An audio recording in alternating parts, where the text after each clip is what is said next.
know the why human trafficking work is needed, to fight for the freedom of modern-day slaves. But love, passion, commitment isn't all you need to be an effective and successful anti-trafficking advocate. Learn the how. I'm Dr. Celia Williamson, Director of the Human Trafficking and Social Justice Institute at the University of Toledo. Welcome to the Emancipation Nation podcast, where I'll provide you with the latest and best methods, policy, and practice discussed by experienced experts in the field so that you can cut through the noise, save time, and be about the work of saving lives. Welcome to the Emancipation Nation episode. Today on the line, I have Dr. Karen Countryman, and she has a master's in social work, a PhD in psychology, 2 decades of this type of practice. She was talking about this type of work before anybody in the federal government or across the country was really talking about this issue and using the terms that we now use. She was doing the work. She's an associate professor of social work. She's the founder of Wichita State University Center for Combating Human Trafficking. She's a busy woman about her business. So I'm so happy that she could take the time out to spend a few minutes with us talking about what she does as an advocate and helping other people be better at being anti-trafficking advocates. So thank you and welcome, Karen. I'm so happy you're here. Yeah, thank you, Celia, for having me on your podcast today. I love the title, Emancipation Nation. That should definitely be our priority as we're moving forward to combat abuse and exploitation and some of the systemic issues as well of sexism, classism, and all that comes with that. Excellent. So I want to get right into it because I know you've done a lot of street outreach. You've done project coordination. You've been a therapist. You've been an organizer, an advocate. You've been a public policy developer. So you know from beginning to end about this issue. And you're out there going from place to place and around the world, not only talking about trafficking, but actually giving people the tools to combat trafficking. So what are some of the tools that you have available? Yeah, well, Celia, if you don't mind, let me back up just a little bit. And I want to confirm, too, that my last name is Countryman-Roswurm. I'm one of those weird women who did that to myself and hyphenated my name.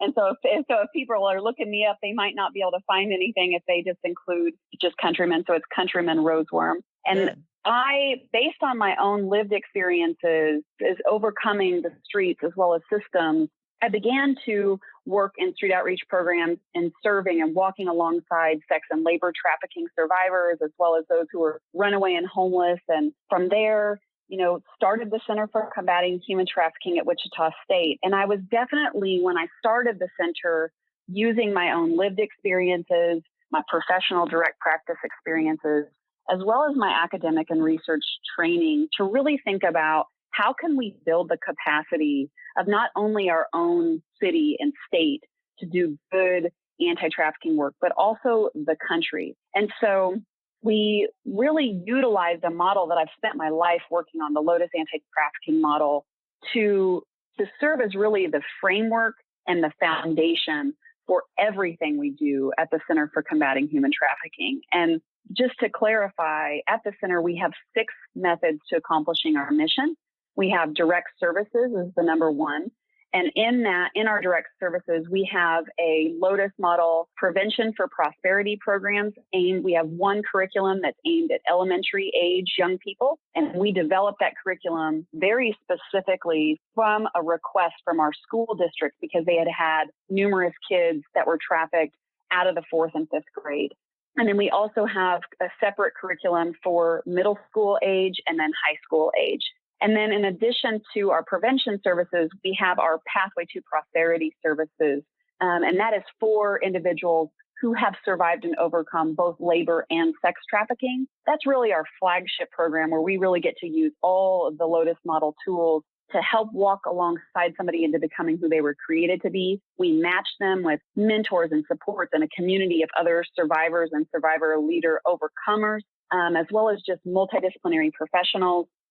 And people who have similar lived experiences, we pay for their education up through a master's degree, and we also give them paid practicum opportunities. I will tell you the coolest thing right now to hit on our direct services is we we meet with approximately 2,500 young people in our own local community a year through our prevention. And that's not just a one-time deal. We're meeting with them at least 6 times, plus we're developing support structures within the schools or the youth shelters or whatever setting that we're providing that prevention education. And then with our survivor services, we have 32 survivors in our program right now. And all of the survivors in our program are registered and are in school. So that is a huge celebration in terms of what's going on there. Our second method to our mission is education, of course, doing cross-discipline classes, awareness and training people, multidisciplinary professionals all over the country and world on our Lotus model. And then with that, we also do a lot of technical assistance. So sometimes we might be teaching somebody how to use a tool, for example, a Lotus method tool, but they don't know necessarily how to build it into their database in their organizations. And so we help them with that. And then, of course, we do research constantly. How can you be an academic without doing research? And we really want to show, with the Lotus model, we want people to fully understand, what am I doing? Why am I doing it? Is it working or do I need to adjust it? And that's why it's appropriate to, when you're implementing any type of tool or method or model, to be doing research on it and evaluating it. And then, of course, we've been a part of policy development. So that's kind of those 6 methods to accomplishing our mission at the Center for Combating Human Trafficking. And with everything we do, we use the Lotus model, which includes, again, a series of curriculum, techniques, operating principles, and way to actually work with survivors, as well as tools to help identify, serve, and walk alongside survivors. Well, you are speaking my language when you say you're using your science in service. How do you know if you're effective if you don't evaluate it? And so I love that you have the research built in, and I love the comprehensive nature of it. So you actually have scholarships for people who want to come back to school and get up to a master's degree. Is that correct? Yes, that's exciting. Yes, absolutely. And I will tell you, I employ some of those survivors that I'm talking about. Some of them go into different fields, but there's a couple survivors who I just had the gift and opportunity, the honor really, to meet them maybe when they're facing their own human trafficking charges, perhaps because they got identified as acting as a bottom in a situation of human trafficking. And we advocate for them. And then they're able to come and work for me at the Center for Combating Human Trafficking. And they might have an outside mentor, and to watch them develop their own community, right? Where, just getting numbers of how many trafficking victims and survivors is not enough, Celia, as you know, and I know that you're committed to this as well. What our numbers should be showing at this point, 20 years after the TVPA, is okay, but what's working, right? And that's what gets me excited and passionate to watch other, individuals with lived experience of labor and sex trafficking and exploitation, really, because at the end of the day, it's abuse and exploitation. It's on that continuum of violence. Overcome, rise up, and really have such a large investment that they are able to become who they were created to be and give back to their communities. And perhaps that's not in trafficking, and that's okay. I think that's amazing. And, that's exactly why I named this podcast Emancipation Nation, because it's really about emancipation. It's really right. about achieving and holistic emancipation, exactly who you were supposed to be. And so why do you refer to yourself, if you have to minimize, why do you refer to yourself as a survivor of the streets? And why are you not so crazy about the term human trafficking or even survivor leader?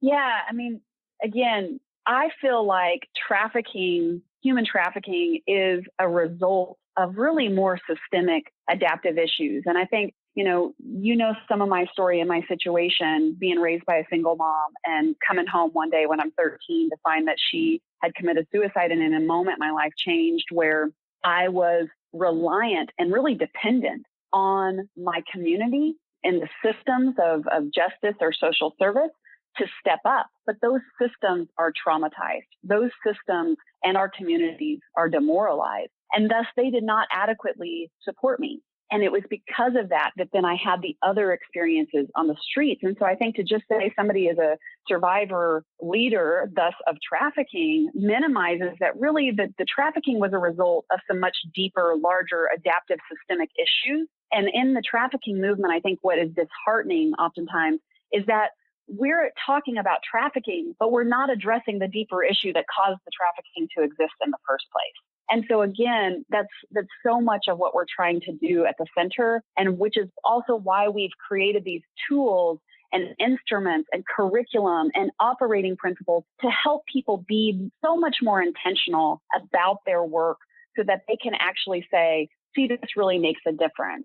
And with that, I have to tell you, one of the coolest Lotus model tools that we have is called the Goals, Beliefs, Change tool. And it's wonderful because oftentimes when people think about research, they think about almost like a clinician, that I'm going to do something on you, the client, or I'm just monitoring you. But the Goals, Beliefs, Change tool actually allows the research to be put in everybody's hands. So in this tool, the survivor actually rates themselves in the different dimensions of life, in the 8 dimensions. So their physical health and needs, intellectual, emotional, creative, family, intimate partner, social, vocational, financial. And there's different components underneath that they'll rate themselves on a scale from 1 to 5 going towards prosperity, right? Each time that they're meeting with their case manager, for example, or their counselor, and they're able to then be more pointed to say, hey, case manager, this or mentor or therapist, I'm really struggling in this dimension of my life and I need more help. So they're almost, in a sense, able to even hold that worker, that provider more accountable. They're able to say, it's worth my time to keep seeing my case manager because this is working. And also then that case manager or that therapist is able to say, wow, I see that my organization is able to help this survivor in this dimension of their life, but our services are really failing them in these other dimensions of life. So we need to kind of reshift the way that we're engaging the survivor so that they can become who they were created to be. I love that so much because that empowers the client, the person involved in the services, to be an active part of their own services, to be able to hold other people, their social worker, their therapist, their housing person, or whoever it might be, right, to hold them accountable. I'm showing up and I'm doing my best. Are you showing up and you doing your best? And exactly. I love that because that is really how social services or helping professionals should be. There should be some level of equality, some level of accountability on both people's parts. I think that's wonderful. Yeah, it is. It's fantastic. I mean, again, that's where we want to take people. I'll tell you, one of the first tools that we designed and created was in collaboration with our Kansas Attorney General's office. And what it did, just in terms of the basic level identification, is that in 2009, across all victim service providers that are funded through the Attorney General's office, there were only 2 survivors identified, Celia. But by 2018 of implementing our Lotus human trafficking definition and identification tool, well, let me back up. In 2017, we had 475 survivors identified because of use of this Lotus human trafficking definition and identification tool. And in 2018, there were 450. So those tools start with the basic of we can help really start getting our numbers in order and be tracking this issue in a similar fashion. We're all speaking the same language. And then on the other end of the spectrum of tools are these curriculums. And like I said, the Goals, Beliefs, Change tool, where it's helping guide the service that you're providing, as well as giving you an ability to evaluate your program. So it's exciting. And that's how we should be thinking when we're responding to this issue of abuse and exploitation. And so we're going to get back to how people can get a hold of that tool, how they can be trained, how they can get a hold of you and even start this. But before we get to that, are there any key issues that you see with survivors that you think that advocates should be working on? Yes, for sure. Any time that you raise awareness or you write law on a certain issue, there will always be inadvertent or unintentional consequences. And I think that, you, Celia, are definitely aware of this, that we've seen a lot of great progress across the country in the anti-trafficking movement over the last couple of decades, but we've also seen a lot of harm. So as we've changed and developed laws, as we've increased awareness, we have a lot of survivors that are becoming more and more identified, and yet our system isn't yet structured to address their needs. And one of the consequences we have definitely seen across the country and in our state is the number of young people, specifically brown and black skinned girls, who, despite them being victims, are actually treated and responded to as criminals. So we are seeing the anti-trafficking law that, in fact, I helped draft and pass. In fact, I wrote with our Attorney General when he was Senate Majority Leader. I helped write our state human trafficking laws and helped pass those laws. And yet those very laws that I wrote with the intention to help people who were minors, who were being put in juvenile detention facilities on prostitution charges, now even worse, those same girls are getting put in juvenile detention facilities and turning 18 and then going to adult jails and prisons on human trafficking charges, in large part because, yeah, go ahead. Sorry. So, I mean, explain to me how that happens. If the law is written that I'm assuming it's written that they are now victims of this crime, how is that happening that they're being incarcerated and criminalized? Yeah, so a lot of how it's happening is because people don't really understand the nuances and the dynamics of trafficking. So very frequently, someone who is a victim of human trafficking and under the force, fraud, and coercion of a trafficker still may participate in the recruitment and maintenance of other victims. And oftentimes, again, that is part of the force, fraud, and coercion, is that under their trafficker are forced to maybe allow their trafficker access to their social media accounts, to recruit other friends, to enforce or watch other people who are being trafficked within that same human trafficking stable or ring, or folk, or depending on how familiar people are with all of the street lingo, they oftentimes victims are perpetrating against each other as victims. And absolutely, we have those formal structures where there is a bottom within a trafficking folk or stable. But sometimes it's not even that there's that official bottom. Just within that trafficking, within those groups of people who are trafficked, they perpetrate against each other, oftentimes under that force, fraud, or coercion of a trafficker. And so any evidence of that oftentimes can be used against a trafficking victim to then place them in the role of, perhaps again, as a bottom, then they are seen as a perpetrator, right? And I think that starts oftentimes with, and maybe is rooted rather in the disservice we have done in this country in framing up this kind of good or worthy victim versus unworthy victim. And that has been perpetrated by the misbranding of trafficking, right? So when you think of trafficking, people have an image that comes to mind where there's a sad little girl who's strapped and chained up and she's looking like, please rescue me. And so when people are titillated and they receive this sensationalized message and they go out there to rescue a trafficking victim, what they're expecting is that they're going to get a trafficking victim that says, well, thank you for rescuing me today. And what they find is that they might get a trafficking victim who says, forget you, don't touch me, leave me alone, I don't trust you. And, of course, there's generations of distrust within different populations. When you're a person of color, when you're a person who has a lower socioeconomic background, throughout generations, you've been taught not to necessarily trust these systems that may work for many other people, or maybe they don't, that's a whole nother conversation. Right. And so you don't get that worthy, good, perfect looking victim. And so when that victim and survivor first interacts with law enforcement, for example, and they don't act like, yay, thank you for rescuing me, but rather combative. They might even be hostile. They're not wanting to, seemingly, they don't want to work or cooperate with police. They kind of get put in those categories of, well, maybe they're not really a good victim.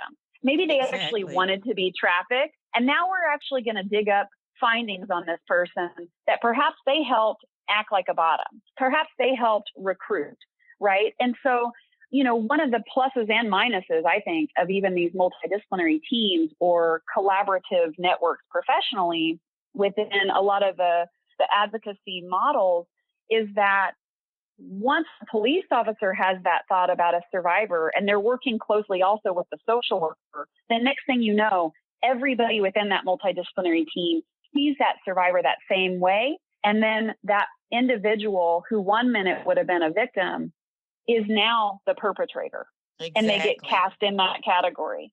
Yes, because of the caricatures that we've built around who a victim is, what they're supposed to look like, how they're supposed to act. Right. And prosecutors, can choose cases. And so, defense attorneys can choose cases. So if the case doesn't exactly line up the way that we've told the story, the myth in the US about how what victims look like, they have the tape across their mouth, they're held in chains, they look very, petite and sad, and they want to be rescued and so thankful. If that doesn't line up exactly, then the coalitions, the advocates, the prosecutors, the defense attorneys, no one wants to touch it. They're waiting for that victim who looks like the Hollywood movie and acts like the Hollywood movie. And, Exactly. the coalitions, the advocates, that's part of our job, is to tell the truth. And first we have to learn the truth, because there are a lot of people out there, and as well as I do, doing human trafficking presentations that don't have a clue and are saying what they're doing, all kinds of things to sensationalize. We need to go to these churches in the suburbs and save these little white girls that could be snatched off the street. So, I just had a news reporter call me for, this happens all the time. Now there are stories about zip ties, people tying these zip ties to your bumper. And if you stop and get out, and when you go to get the zip tie off your car is when you're snatched by these traffickers. And, it drives me nuts, because it sends a lot of energy that we could use in the real movement in the wrong direction. Right. Well, absolutely. And I will say, and we're seeing this all over the country. I know that you guys have some cases of this where you're at, of, so many people are titillated by this concept of trafficking and the misbranding of it, that then they raise millions of dollars to have these brilliantly beautiful homes and properties. And these beautiful properties sit empty, because what they find once they open up their home, the millions of dollars invested, is that they really don't have the ability or capacity to serve who the true victims are. And yet the people that are doing really great advocacy work around this country have very limited to no resources at all. And I'll tell you, part of the problem with this as well is that the public defenders in this country are taking these cases as we've had increased awareness around them, but they are not adequately equipped yet. They've got way more cases than what they even know what to do with, right? So I don't want to demonize those public defenders, and I don't want to demonize the social workers that are overworked in this as well. But we have to really start holding people accountable. I'll tell you, for us, our advocacy starts with finding a really good pro bono attorney. And I'll tell you, I cannot do this interview or talk about this issue specifically without giving a shout out to Kate Mogilescu out of Brooklyn School of Law, who has been the one person who, every time I call her, answers her phone and will even come down to Kansas to help us with these numerous cases that we keep identifying. And she will give support to the pro bono attorneys that we identify and help get these young women services, because if not, we never hear their stories and they're taking plea deals. And Celia, it's sad. I mean, we've had cases where, one young woman, for example, her first exploiter, her first trafficker was really her own mother. We've had numerous of these cases, and yet they get slapped with human trafficking charges. These minors do. And then they turn 18, and then they go to adult jail, and they've still got years. 6, we're dealing with another case that has made, the news. And so I can talk about, Hope. Her story has been out in the public, and she's facing 6 years. And she is a victim. And so we have to really rise up and say, we're no longer going to just continue on talking about trafficking in a way that's attractive and really misbranded. Right. And we need to go and serve our young people and our adults, for that matter, too, that have no voice, right? And they're the people, they are the least among us that we're really called to walk alongside. And it's not sexy, attractive work with fancy fundraisers and gowns and parties. We have to be willing and able to get our hands dirty and do the good work for justice. Absolutely. I know that, you're talking my language. It's like you were in my city yesterday when you talk about, people raising money, building big, beautiful, brand new homes, and then don't have anybody to put in the homes or can't maintain, while other programs that are seeing victims daily are struggling to stay alive year to year. And I think, I have to shout out to your attorney, Kate, as well. If we had, if the Emancipation Nation had a large barbecue, hey, attorney Kate, you invited to the barbecue, homie. So I think that is wonderful. One last point on this, Celia. I will tell you, a couple years ago, I actually had Kate and her colleague Jessica come, and we did free workshops for folks across our state. And then from there, what we've done over the last year and a half or so is work on developing two laws, and anybody can look these up. So you can look up Senate Bill 227 for Kansas and Senate Bill 154 for Kansas. And these are laws that we're hoping will get pushed and promoted across the United States. If you guys want to read a report on that, Kate helped write a piece for Polaris Project on, a report regarding criminalization of trafficking victims. But what we're really trying to look at developing with these laws, we're wanting to put some safety valves in place. And I think, first of all, safety valves start with, of course, better training for those that have their boots on the ground. So law enforcement officers, medical providers, social workers, et cetera, but also having those with lived experiences working alongside them so that they can kind of point out the nuances, right? Because the first thing first, we want a law enforcement officer who could potentially identify somebody who's been victimized and who could possibly be categorized as then a bottom. We want that survivor, overcomer, thriver right alongside with that police officer to say, hold on, I think something's going wrong. Let's not even enter them into the system, right? So that's the first layer of safety valve, when that's through the education and through working alongside those with lived experiences. And then building on that is the affirmative defense. So we have to get that in place. And that's what we're really trying to push with these laws as well, as affirmative defense. What's an affirmative defense? So an affirmative defense would be where that attorney and that survivor or leader, at that point, they'd be a victim, right? They'd be identified as a victim, would be able to use that of, I was under the force, fraud, or coercion, and that's perhaps why my account was used when I participated in the recruitment of this other victim. Or I was under the force, fraud, or coercion and of a trafficker, and I was also being brutally raped by a purchaser in this hotel room. And that's why I hit him upside the head with an ashtray. It's not just because I'm a bad person and I just wanted to hit this guy up across the head when I'm in a motel room, right? I mean, look at some of these cases that have rolled out. It's not just human trafficking charges that victims and survivors are getting. They're getting burglary charges, they're getting battery charges, they're getting robbery charges. And so affirmative defense really allows us to say that occurred as a result of, they were compelled to do that or engage in that behavior as a result of being forced, fraud, or coerced under a trafficker, right? So that's what affirmative defense does. And then there's expungement, which again gives some post-conviction relief, but doesn't fully wipe their slate clean. And then furthest on that spectrum, which I think is very important, is vacatur, which ultimately is the court looking at that individual, that survivor, and saying, we made a mistake and we were wrong.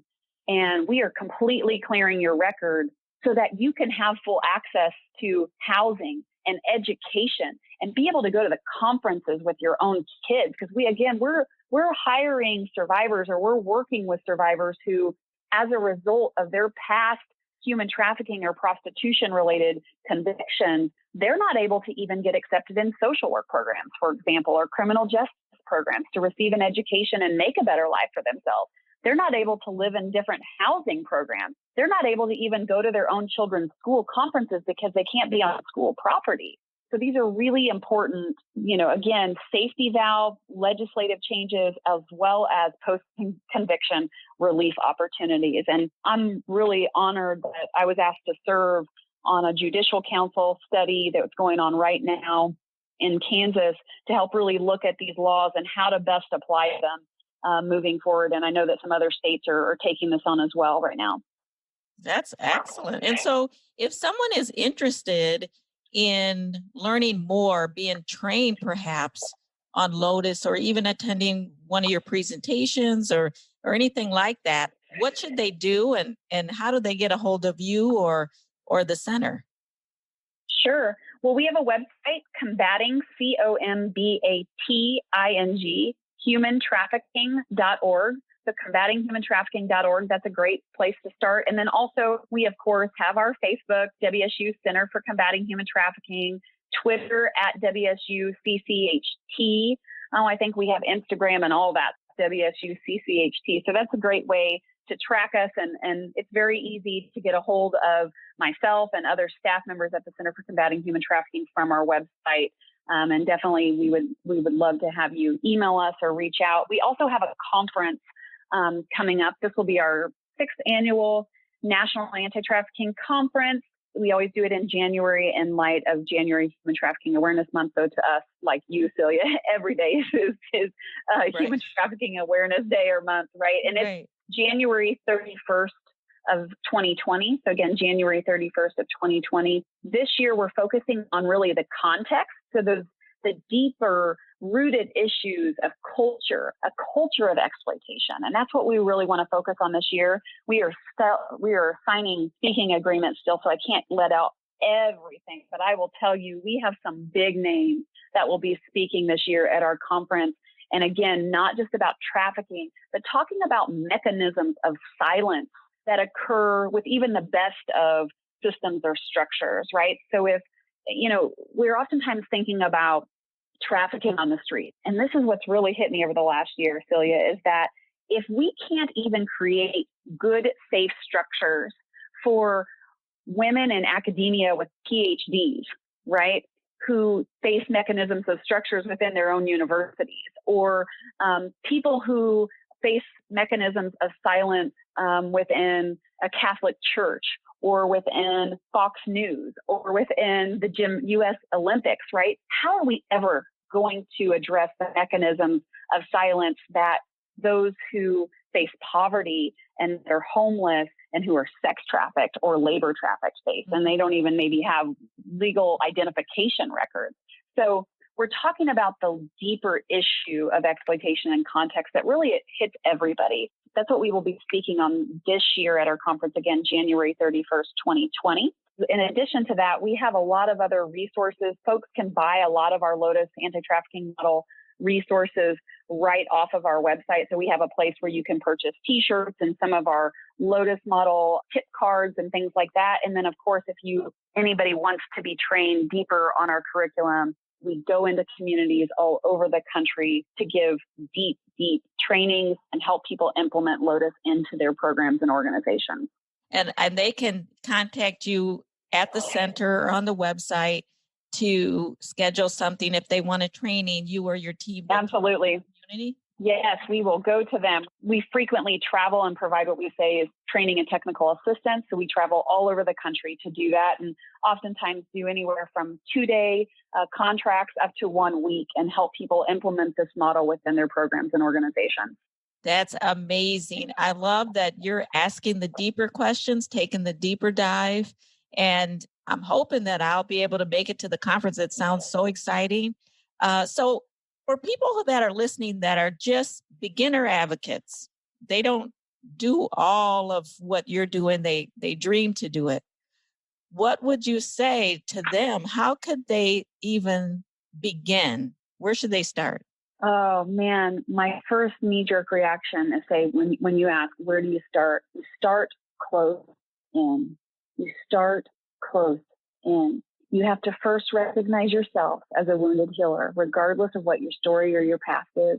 And you have to really dig deep, because I think that if you don't deal with your own deep stuff, hurt people, demoralize people, even with the best of intentions. And you have to know that when you're going to confront something like labor and sex trafficking, like abuse and exploitation and violence, you're going to end up at some point, unless you're blind, having to come face to face with a system and a structure within this country of racism, of classism, and all those things. And I'm going to tell you, if you do not have the gumption, the backbone, the heart to face things for what they really are, you will either cause more harm to the survivors and overcomers, those who have been victimized, or you will absolutely lose yourself.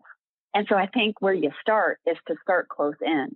And then from there, you reach out to people like you, Celia, who have done this work, who have walked alongside survivors, who have seen transformation, and you create a web of resources and services. And then you press forward with courage, and you press forward with curiosity, and you press forward with compassion and commitment and strength. Wow. I don't think anyone has ever put it so succinctly and so truthfully. That's exactly true. You have to work on yourself. You have to free your own self. You have to do the work before you start even talking about, I want to walk alongside you. So I think Yeah. that's amazing. And I'm going to stop there because I know we have taken up your time, but I think the time spent was so valuable. And I just want to remind people to please connect with the center at Wichita State because they are doing wonderful work and they can help you, your community, your coalition, your task force, your commission to do effective work. And that's what we're about, not just doing anything, but doing the best thing. So thank you, Dr. Karen. I appreciate it so much. And I hope that we'll be able to invite you back someday because you have so much important information to share. So thank you again for your time.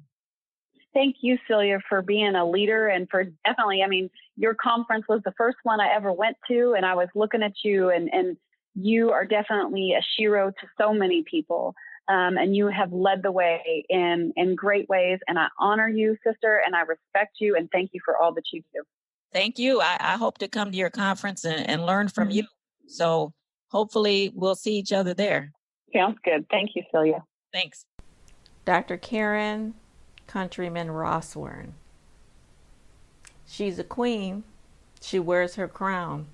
And she doesn't wait for someone to anoint her. She's self-anointed. She doesn't sit her crown on the ground like many of us. She puts it on her head. She wears it every day. As the queen bee, Beyonce says, power is not given to you. You have to take it. And Dr. Karen takes it every single day. She's building programs. She's in the schools. She's making sure elementary kids are protected, that high school kids have a curriculum, that survivors get services, that they also get scholarships. There wasn't a center for combating human trafficking at Wichita State until Karen showed up and created one. You can't leave your footprint on this world if you're tiptoeing around. Get out there and cross those lines. Live those dreams that you have. If you dream of being a great advocate, then let's get started. No matter how scary and difficult it may seem, nothing is better than living your truth and being your authentic self and showing up for human rights and social justice. Dr. Karen lived a horrendous life and was able to not only turn it around, but to help people in a meaningful way every single day. Surely if she's uncovered the fact that she's a queen and can assume her role, you can certainly just consider stepping out and living your dream and being courageous enough to be the advocate that we all know that you can be. Let's not just do something, let's do the best thing. If you like this episode of Emancipation Nation, please subscribe and I'll send you the weekly podcast. Until then, the fight continues.